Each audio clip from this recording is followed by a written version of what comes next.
Millionaire CEO met two lost girls at the airport. Their story made him weep. Welcome to my YouTube channel. Truth Untold Story. Which country are you watching this video from? If you're new to the channel, don't forget to hit that subscribe button and turn on the bell for more emotional stories every day. The terminal buzzed with urgency. Rolling suitcases, echoing announcements, voices layered in languages. Christopher Hale walked swiftly, tailored coat brushing past travelers, leather shoes tapping with precision. He wasn't the kind to linger. Time, after all, was money. Behind him, his assistant juggled a tablet, passport, and two phones. "Gate C12, Mr. Hale," she called. "Jet's ready. Meeting in Dubai is locked in." Christopher barely nodded. His mind was a swarm of figures, contracts, market shifts. Billionaire, founder, board chairman. He was all those things, and in this moment, he was focused on one thing only: not being late. But as he neared the VIP lounge entrance, something shifted. Out of the corner of his eye, beyond the luxury seating and tinted windows, he noticed stillness. Two little girls sat alone on the cold airport floor. They weren't crying. That made it more unsettling somehow, just sitting, quiet, unmoving, on a scuffed, faded suitcase. The older one, maybe 8, had her arm tightly wrapped around the younger, maybe 6. Their hair was messy, their clothes mismatched, and their eyes, wide, alert, unblinking, locked with his as he paused. He stopped walking. Just like that. His assistant noticed, confused. "Sir, everything okay?" He didn't answer. Instead, he turned around and walked toward the girls. Something in their silence pulled him in, like gravity. He crouched down slowly, mindful not to scare them. "Hey there," he said, his voice softer than it had been in years. The girls didn't move. The older one blinked, but stayed frozen. "Are you okay? Where's your mummy or daddy?" he asked. The younger girl turned her face into her sister's side. The older one looked down for a moment, then up again, lips pressed tight. "Mummy said she'd be right back," she whispered. "But it's been a long time." Christopher felt a strange weight settle in his chest. He glanced around. People were everywhere, rushing, boarding, departing, but no one was looking at the girls. No one had noticed. "How long have you been waiting here?" he asked gently. The girl didn't know. She shrugged slightly. "A long time," she repeated. He sat down on the bench beside them, not speaking, just being there. The older girl shifted protectively. She didn't trust him, not yet. But she also didn't run. That was something. The suitcase between them had a broken wheel and a frayed handle. There were stickers on it, faded cartoon animals and a worn-out tag. He could see the name Emma scribbled in marker. "That your name?" he asked. "Emma?" She nodded slowly. "And she's Lily," she added, squeezing her sister's hand. Lily peeked out. Their small shoes dangled off the edge of the suitcase. One of them had a hole. "Are you hungry?" he asked softly. Emma hesitated. She bit her lip, then gave a tiny nod. He stood up. "Come on, let's go get something to eat, yeah? Just nearby. You'll be safe." Emma looked unsure, but Lily had already stood. Holding tightly to her sister's hand, they followed him toward the food court. His assistant ran after him, bewildered. "Mr. Hale, what's going on?" Christopher glanced over his shoulder. "Call Dubai. Tell them I'm not coming today." She blinked. "Sir?" He didn't repeat himself. He didn't need to. The private jet could wait. Right now, two little girls had no one in the world but each other. And suddenly, somehow, that mattered more than any billion-dollar deal. Underestimated trays and soft hum of conversation filled the airport cafe. Christopher sat at a corner booth, across from Emma and Lily. They still hadn't let go of each other's hands. He ordered pancakes with strawberries, a grilled cheese sandwich, and warm cocoa with extra whipped cream. No one spoke at first, just the quiet sound of forks scraping plates and Lily's occasional sniffle. Christopher didn't press them. He watched them eat slowly, as if unsure whether they were allowed to enjoy it. Emma kept glancing around, eyes darting toward the door, as though still hoping to see her mother appear. The waitress brought napkins. Lily took one and wiped her nose clumsily. Her legs swung gently under the booth, barely reaching the seat's edge. Emma finally broke the silence. She said she was going to the bathroom. Christopher looked up, attentive but calm. "That was your mom?" he asked gently. Emma nodded, not looking at him. She had a big brown bag and said to stay with the suitcase. Just for a minute, she was coming back. Her voice trailed off. "How long ago was that?" he asked. Emma shrugged. "We had breakfast at home, then we came here. It was light outside. Then it got dark, then light again." Christopher's throat tightened. They had been alone all night? He didn't say anything, just nodded, giving her space. Lily tugged at something in her jacket pocket. A crumpled paper. She held it out toward him with tiny fingers. He hesitated, then carefully unfolded it. The writing was shaky, faded slightly from dampness. "Please take care of them. I can't give them the life they deserve. I'm sorry." His eyes scanned it again, and again. The words hit like a punch to the chest. He placed the note on the table, exhaling slowly. Lily was watching him closely now, trying to understand his expression. He softened. Emma gave a tiny shake of the head. "Just Mommy, and each other." Christopher leaned back, silent. These girls had no idea what had happened to them. No idea how close they were to being lost in a system that might not catch them kindly. Emma pulled the plate of strawberries closer and offered one to Lily. It was the only time she smiled, when Lily took it and giggled softly. "Thank you for the food," Emma said, barely above a whisper. Christopher smiled gently. "You're welcome. You girls are very brave." Emma looked down. "Mommy said we had to be. She said the world is hard, and people don't always stay." He felt something tighten in his chest again. Those weren't words an 8-year-old should carry. He noticed Lily's shoes had mismatched laces. One was frayed, the other tied in a shaky knot. The suitcase sat beside them on the bench, the same one they had clung to like an anchor. "Do you want to rest a bit?" he asked. "There's a quiet hotel upstairs. I can get you a room, just to lie down. You must be tired." Emma blinked. "Will you come too?" He nodded without hesitation. They stood up slowly, Lily hugging the note to her chest. As they walked, Christopher placed a protective hand on their backs. He didn't know what came next, but he knew one thing: he couldn't just walk away. The elevator dinged softly as they reached the hotel floor. Lily was asleep in Christopher's arms, her tiny head resting on his shoulder.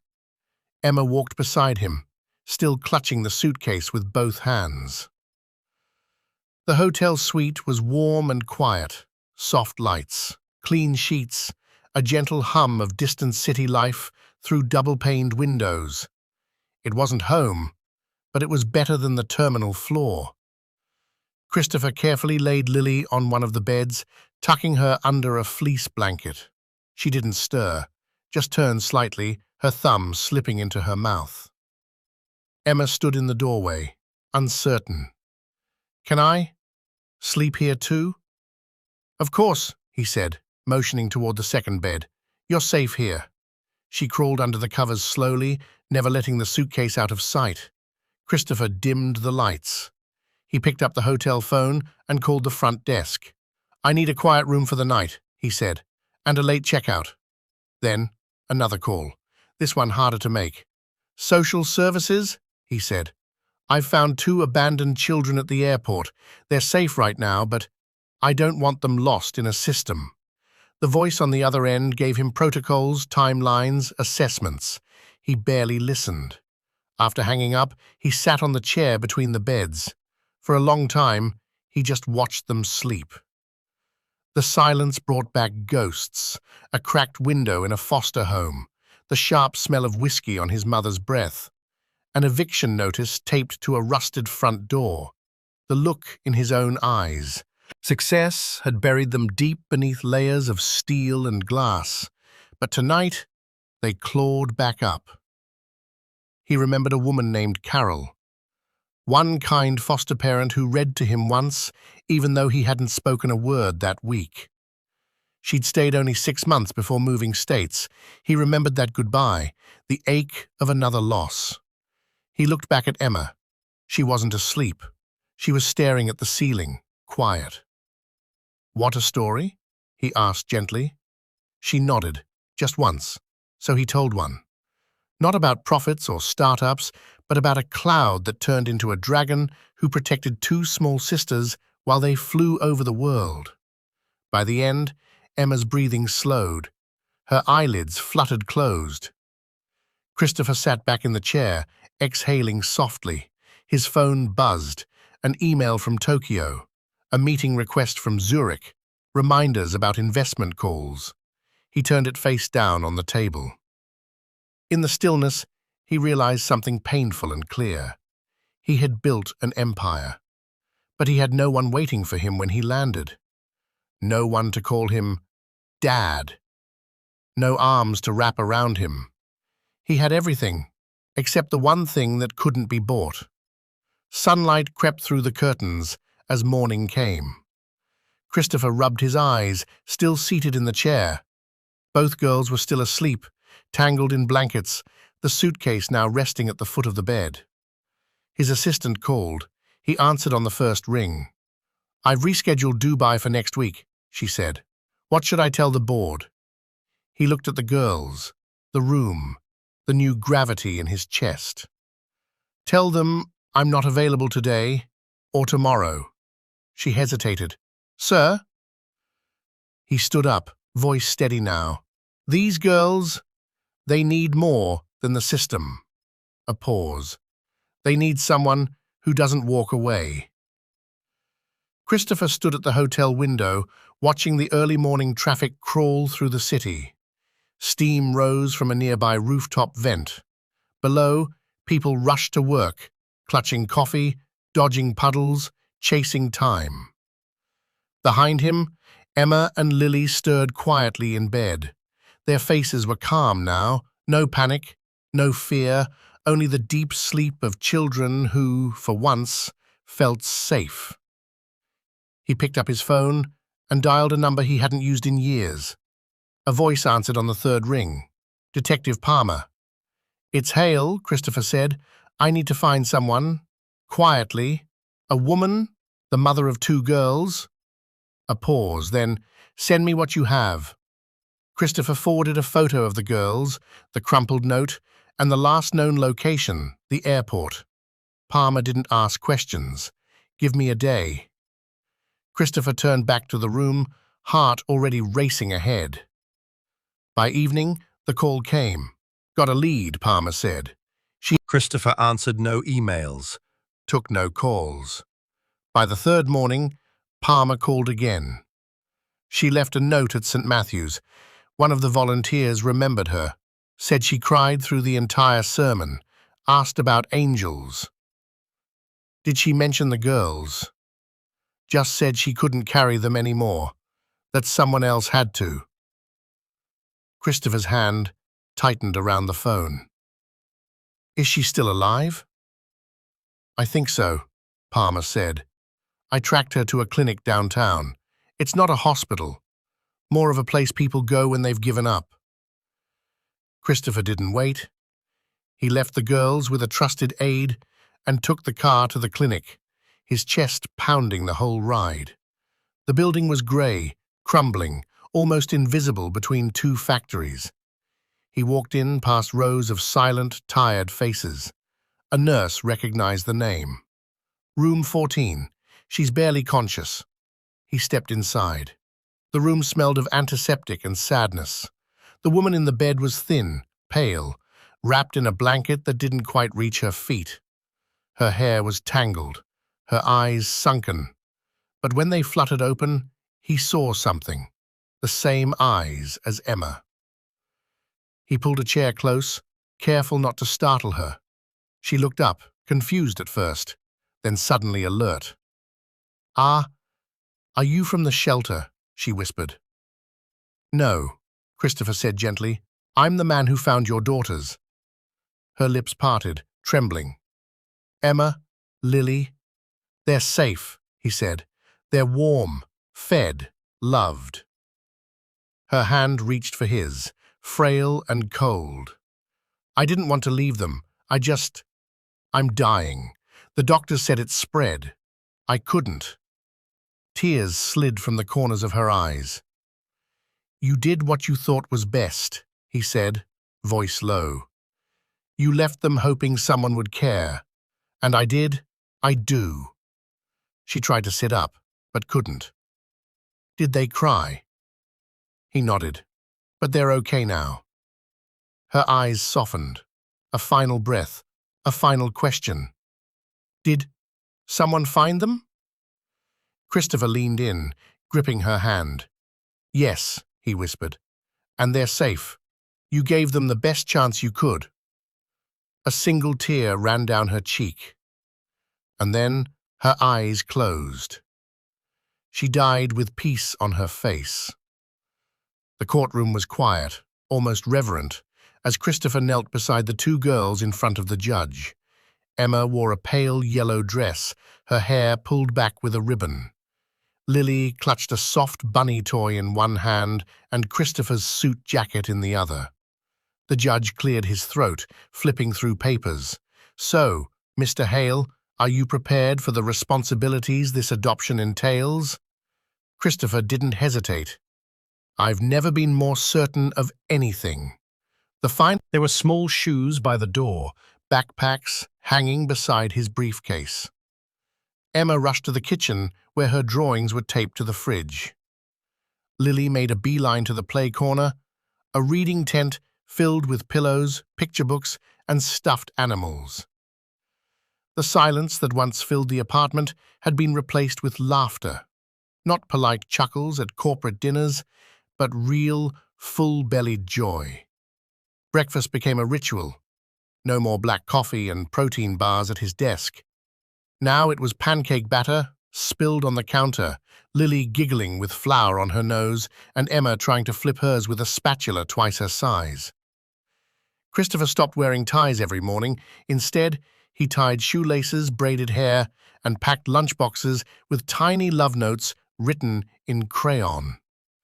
He turned one of his guest rooms into a classroom nook. A tiny desk for Emma, a drawing easel for Lily, shelves lined with storybooks. Each night, bedtime came with a story, real or made up, and a soft, sleepy voice asking, "Will you be here when we wake up?" "Always," he'd whisper back. The boardroom missed him at times, but he didn't miss it. He still ran the company, still signed off on deals, but he no longer chased the next billion.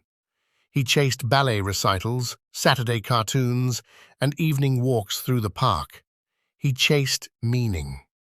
Christopher started cooking again, not because he had to, but because he wanted to. Sunday nights became build your own pizza night. Even when the cheese ended up on the dog's head, it was perfect. One day, Emma handed him a drawing. It showed a stick figure in a suit, holding hands with two little girls. The caption, "Our Forever."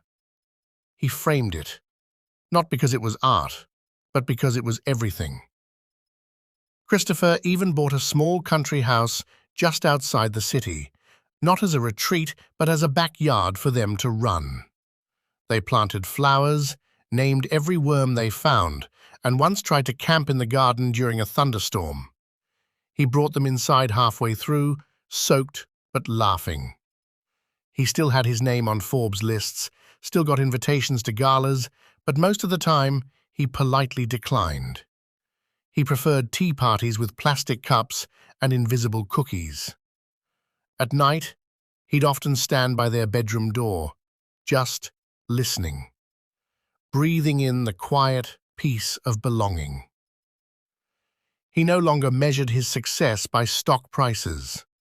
He measured it by sleepy, "I love yous" and small arms wrapped around his neck. The cold, cavernous penthouse had become a home, not because of the space, but because of who filled it. And in the middle of it all was a man who finally understood what it meant to be rich. It was a quiet Sunday morning. Sunlight spilled across the hardwood floor, touching toy. The house was peaceful, the kind of peace that isn't silent, but settled. He paused when he noticed Lily crouched by the front door. She was dragging something from the closet with both hands. It was the old suitcase. The same battered one with the torn handle and faded animal stickers. Christopher blinked. He hadn't seen it in months. He thought it was long, tucked away in storage, or perhaps forgotten altogether. "Lily," he said softly, "what are you doing, sweetheart?" She looked up, her eyes bright, her little hands still gripping the handle. "I want to keep it here," she said, "by the door." He knelt beside her, setting his tea on the floor. "Why?" he asked, genuinely curious. Lily looked at him, her voice small but certain. "So we never forget where we started." The words landed like a quiet thunderclap in his chest. For a moment, he couldn't speak. He looked at the suitcase again, every scuff, every rip, every dent, etched into it like silent memories. The object that once represented fear, confusion, and abandonment now stood as something else entirely. He ran a hand gently along its edge. "You remember that day?" he asked. Lily nodded. "Emma said not to cry, but I wanted Mommy. Then you came." Christopher swallowed the lump forming in his throat. He sat fully now, back resting against the wall, staring at the suitcase, like it held a story only the three of them would ever truly understand. Emma walked into the hallway just then, holding a book. She saw the suitcase and paused. "Lily wanted to keep it here," she said, as if it were a perfectly reasonable thing. "She says it helps us remember." Emma nodded. "It does." They didn't say more. They didn't need to. Christopher gently pulled both girls close, one under each arm. His heart, once armored by ambition, now beat with something softer, stronger. He looked around the hallway, once bare, now covered in framed drawings, tiny handprints in paint, a growth chart penciled on the wall. All proof of life, of healing. But the suitcase was proof of something else. Of what had been survived, of what had been left behind, and of what had been carried forward. He didn't move it. He stood and helped Lily set it properly beside the door, as if it were meant to be there, as if it had always been part of the home. Later that evening, a guest arrived, a family friend.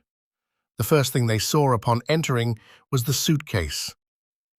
"Oh," they said, half laughing, "is someone going on a trip?" Lily smiled. "No," she said proudly, "that's where our story started." The friend looked puzzled, but Christopher understood. He knelt again, kissed the top of her head, and in his eyes, glistening with tears, was